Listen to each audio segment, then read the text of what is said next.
likely came from the package found in the Ivy Street house. The vehicle had a pervasive scent of cleaning chemicals. Despite the car wash, they also located some reddish dirt on the underside of the vehicle that matched the soil on the dirt road in Alabama. There was now no way to deny it. This was no longer a missing persons case, but rather an investigation into a death. Brianna's mother had feared this outcome all along. I want your honest opinion on what you think is wrong. Okay. To be honest, I think she flipped the switch. What would wrong to make her flip the switch? Does she have a temper problem? I never witnessed it. Are you aware of it, though, whether you witnessed it or not? Mm-hmm. Are you aware of it, of her having a temper problem, even though you're saying you haven't witnessed it? Are you aware that she has one? What makes you think she flipped the switch? So I would say just speaking with her dad. He just told me. He just said, she gets angry at like the simple things. He just asked her to tell his girlfriend thank you, and she got so mad that she just blocked him on all social media and completely stopped talking to him. Police plan to place Brianna under arrest on November 12th, following a final gruesome discovery. The charges she faced at this time were child neglect and providing false information to law enforcement officials. Her chief was sent to pick her up on base and bring her to the police station for booking. However, no matter what he may have expected, what happens next is so shocking it must have shaken him to the core. I hate watching bad news. Stuff like that on the news, and I hate going back and forth with it where everything's going on. But now they're saying that you're a person of interest now. Yeah. I mean, oh shit! Open the door. Oh shit! You alright? Should I have some napkins or something? You okay? Oh shit. Yeah, take that.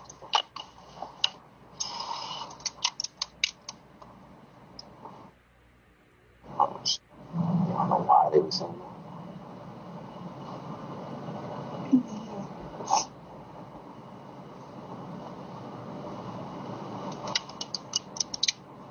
Let's take a second.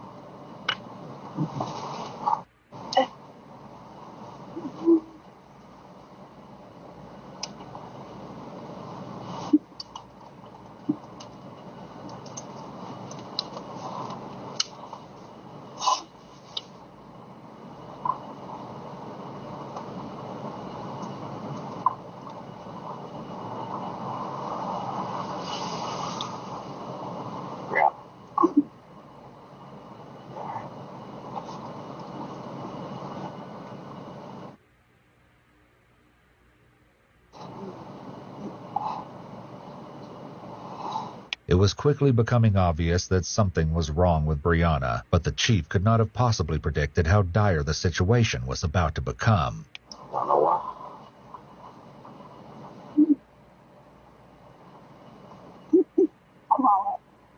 I don't know why exactly they would say something like that.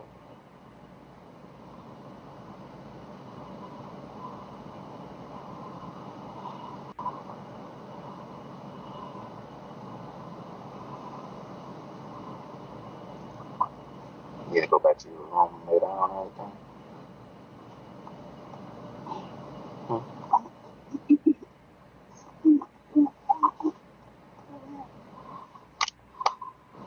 Say it.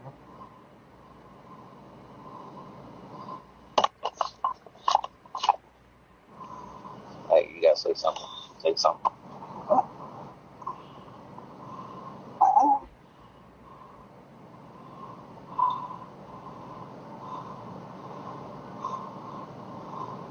You need to go to medical.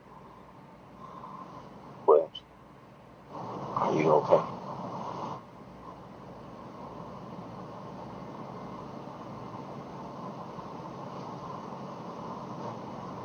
Williams, you need to go to medical. You want me to take you to medical?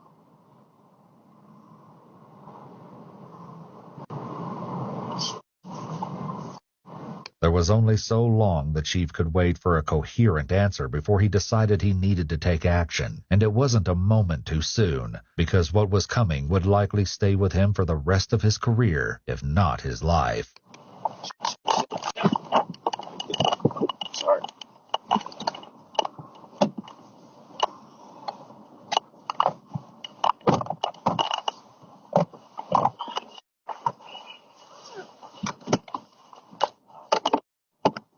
Take it to the ER. All right.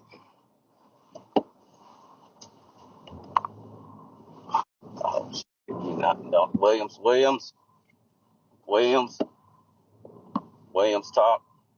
talk to me, Williams, talk to me. Just minutes later, as the pair were en route to the hospital, the worst happened. Oh, shit. You not, no. Williams,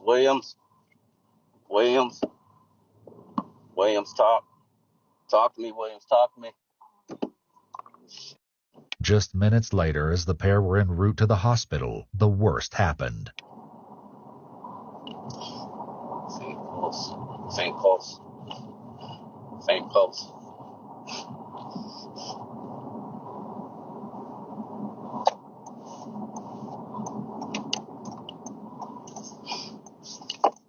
Oh, shit. No. Oh, my God. Shit.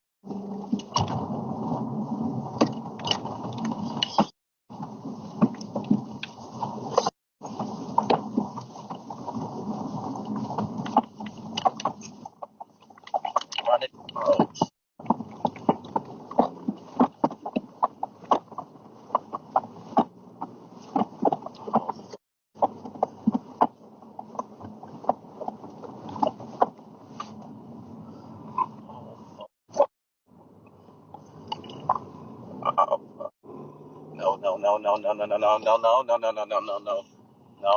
No, you're not gonna go. No. Fuck.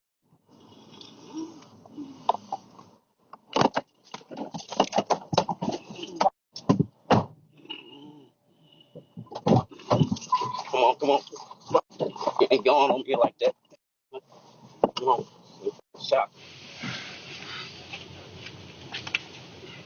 The chief arrived at the Navy base emergency room just moments after Brianna's massive seizure, and she was still deemed to be in critical condition. There was only so much the doctors could do without knowing what was wrong with her. Brianna slipped into a coma and was placed on life support. Her condition was determined to be unstable. While Brianna's fate was up in the air, elsewhere other questions pertaining to the investigation were finally being answered. Police finished downloading the GPS data from Brianna's car. It confirmed what they suspected based on her phone records, showing that she had made 3 back-and-forth trips to the Linden, Alabama area between October 31st and the very early hours of November 3rd. Police retrieved video of Brianna getting gas along the route she took, though it was impossible to tell if Taylor was in the car with her due to the vehicle's tinted windows. They also found evidence that Brianna had stopped at a car wash on November 4th. Security footage from the business didn't show anyone else in the car with her. Most significantly, the GPS proved that Brianna's mother, Carissa, had been telling the truth. The GPS showed that while Brianna had gotten close to her mother's residence, she had not driven there. It also showed that on her final trip to Alabama, she'd spent almost 20 minutes on an out-of-the-way dirt road and wasn't far from the cemetery where Brianna's grandmother was buried. Obviously, police wanted to know why, and assembled a search team consisting of police, medical professionals, and dogs to go and search just outside Linden, Alabama for themselves. The area was divided into quadrants to be excavated and sifted through. While a cadaver dog searched the area, it didn't take long for the investigators to uncover some tragic results. Partially buried in a shallow grave, police found a trash bag wrapped in a shower curtain containing a children's t-shirt covered in decomposition stains. But it was about to get worse. Just yards away, the first bones and bone fragments were found. Most of the skull was found a short distance away, along with a clump of human hair that might have been Taylor's. The remains had been scattered and seriously damaged by animal activity. As a result, police were only able to recover a small portion of what they suspected to be Taylor's body. However, They would have to wait on DNA testing to prove it, since the remains were almost completely skeletal. Police were pretty sure about how the body came to be in Alabama, but the only person who could confirm their theory was Brianna, and she remained in critical condition. A search of Brianna's quarters on the Navy base led investigators to believe that Brianna had ingested laundry detergent. Once they knew what they were treating her for, doctors were able to more effectively intervene and saved Brianna's life. Once she was discharged from the hospital, she was brought back to the police station and given one more chance to tell her side of the story. Do you drink coffee or anything? You want coffee? Soda, water? Nothing? Okay.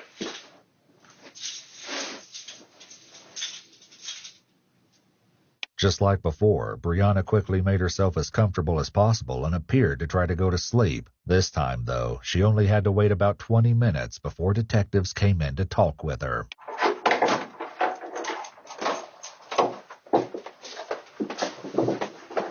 Brianna? Good morning.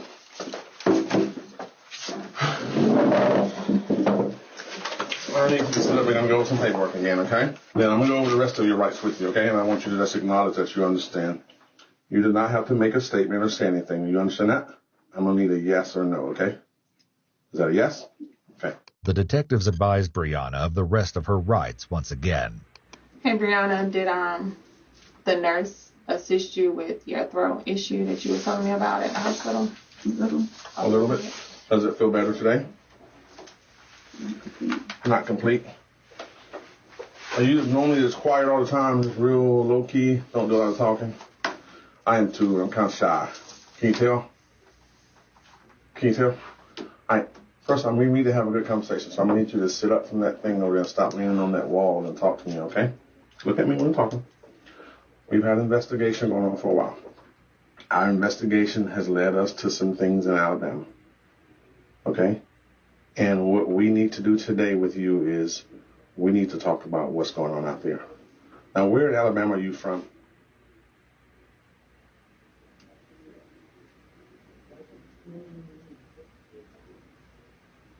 Are you from Alabama? Is that a yes?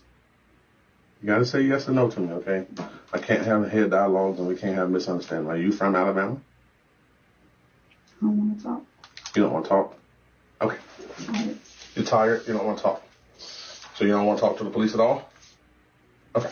With that anticlimactic end to the interview, Brianna followed her pattern of behavior throughout the case and went back to sleep. Ultimately, police didn't need Brianna's cooperation in order to answer their remaining questions. 4 days after this failed attempt to speak with Brianna, on November 25th, DNA testing proved the remains found in the Alabama woods belonged to Taylor. As a result, Brianna was now facing charges of murder. Due to the poor condition of the remains and the fact that the searchers were only able to recover about 10% of Taylor's skeleton, it was impossible to determine a cause of death. However, analysis of her tooth enamel and skull showed evidence of serious malnutrition. They also couldn't provide an exact time of death and were only able to say that the little girl had passed anywhere from several weeks to several months ago, between May and November 2019.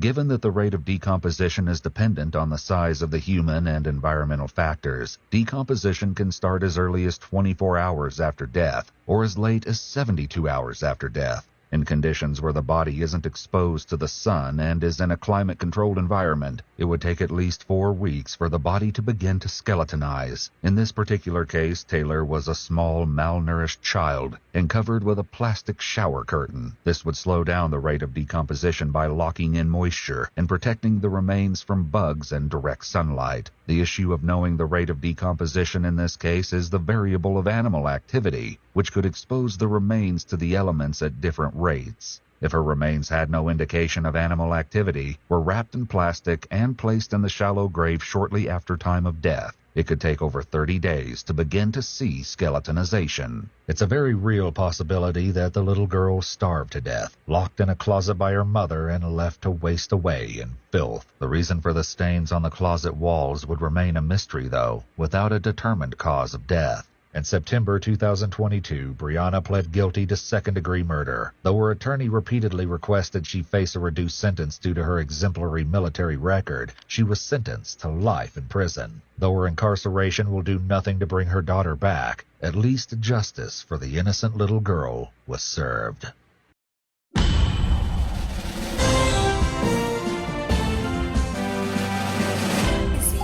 I motivate them niggas out here in these streets. Tell them high because I got them for the cheap. Street and pop